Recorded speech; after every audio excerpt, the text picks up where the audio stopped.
Dan Gainor back on the line with us. Dan, the Vice President and T. Boone Pickens Fellow of the Free Market Fellow, of the Business and Media Institute, businessandmedia.org. Hey, Dan, welcome back. It's a pleasure to be back. It's nice to... That's arcana that even I can't muster, that's for sure. I beg your pardon? Who sponsored the bill? I just can't remember who did. Oh, you don't remember? Yeah, my take on it was that the "Be Afraid of Gays" was used so aggressively during the Democrats by the Republicans during the '80s and during the '90s, during the Clinton era, that if the Democrats didn't sponsor it, which I doubt they did, they certainly went along with it because they wanted to win elections, and the Republicans were trying to turn these, it was God, gays, and guns, right? But whatever it is, the Department of Justice has said that this is not constitutional, and it seems to me that it's not. I mean, there's at least 3 places in the Constitution where it seems like it's violating the Constitution. I'd be glad to lay them out for you. First, I want to get your take on it. Well, I thought the last time I checked, when we talked on the air during the Bush presidency, you were against the imperial executive, the concept that the president would refuse to enforce the laws of the land, the laws that, have been passed by Congress and such. And that's what Obama's doing here. He's turning the White House into a winner-take-all deal where, they're going to back whatever laws that they choose to back and ignore whatever laws they choose to ignore.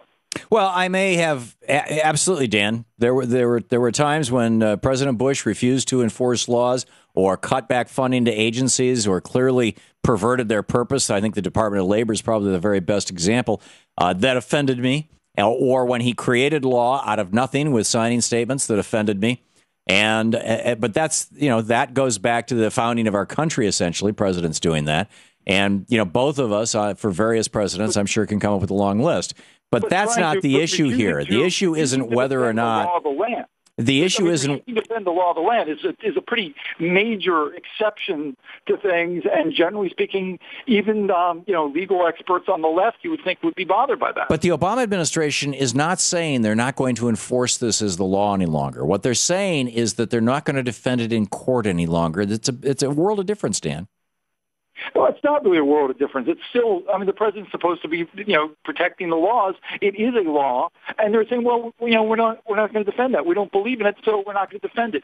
Flip it around for a second. Wait for the next president. Let's say, hopefully, 2012, and there's some sort of law that the left doesn't like.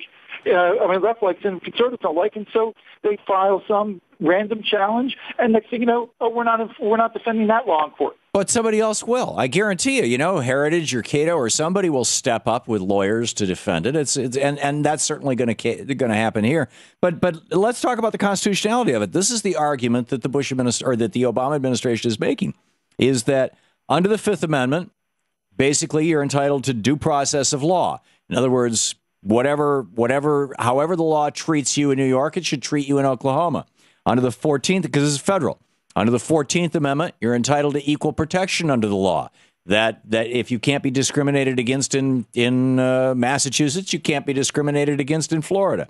And I think the one that really nails it is, and I'll just read it. It's just 2 sentences, or even maybe it's even 1 sentence. I'll read it to you real quickly and get your thoughts on it. Is Article 4, Section 1 of the Constitution. This is the Articles 1, 2, and 3 are the legislative, executive, and judiciary branch, and then they go off. Article 4 is subtitled "Relation of the States to Each Other," and Section 1 says, "Full faith and credit shall be given in each state to the public acts, records, and judicial proceedings of every other state." In other words, if something is legal in a state or recognized in a state, then it has to be recognized by other states. But see, Tom, you're trying to fight this as a DOMA issue. So let's really just get to the end game here, because it's not DOMA. We both know that this is the gay marriage battle that we're talking about right now. Sure, absolutely. And so in your ideal scenario, just, real quick, 1 sentence, what is your end game that you will accept? My end game is that gay people, just like people of color, just like any other minority, that gay people should have full rights under the Constitution, including the right to be married. Why do you stop there? I mean, it's well, what? Yeah, I'm going to. Because you and I might agree that marriage should be, I would say, between one man and one woman, and in you a might church say just between one. You don't have to be married in a church to be married in our country. No, you don't. But you do. But you do. You don't have to be married in a church, Dan. And Dan, there are religions. If you're Catholic, you can't. Rudy Giuliani's marriages, unless he got annulments, are technically not legal in the Catholic Church. I mean, you've got legal in the country. You've got. Okay, let's move to the then end. We're talking about secular marriage, and that's not. Why do you say, in your view, why are you the one who's advocating for only one person? One person marrying one person. I mean, I've seen on left-wing websites, Counterpunch and some other websites where they advocate for polygamy. I'm not an advocate of polygamy. My perception of polygamy is that it's exploitative. I realize, and in fact, we did a show where we had some polygamy advocates on the show. Secular part of the world, that over secular marriage. Once you throw out traditional marriage, you start over. No, that's nonsense, Dan. Once you throw out the concept of marriage being between two people, I would go along with you that you're starting over. But as long as you are saying marriage is between two people who love each other, who want to spend their lives together, who want to have inheritance rights, who want to have hospital visitation rights, as long as that's the definition of marriage, I don't think that we've done anything other than subtly fine-tune this. It used to be in the 1950s, if a black man and a white woman got married or vice versa, the other couldn't inherit from the former. No, because you're comparing a man and a woman. So you basically, since marriage is, at least in a large part, about the children, we make a lot of laws in our country about the children. What you're trying to compare. Dan, if you're going to make that argument, you got to say people like me with a vasectomy can't get married. No, because you can still adopt, you can still raise children. You and your wife can. Well, I think gay couples should be able to adopt and raise children. Male, female roles, and they would have a mother and a father. But you're talking about cutting out one gender or the other entirely under this rule, and we know this. There is no evidence, Dan, that the children who are raised by gay couples are anything other than normal. Again, evidence done by the left wing.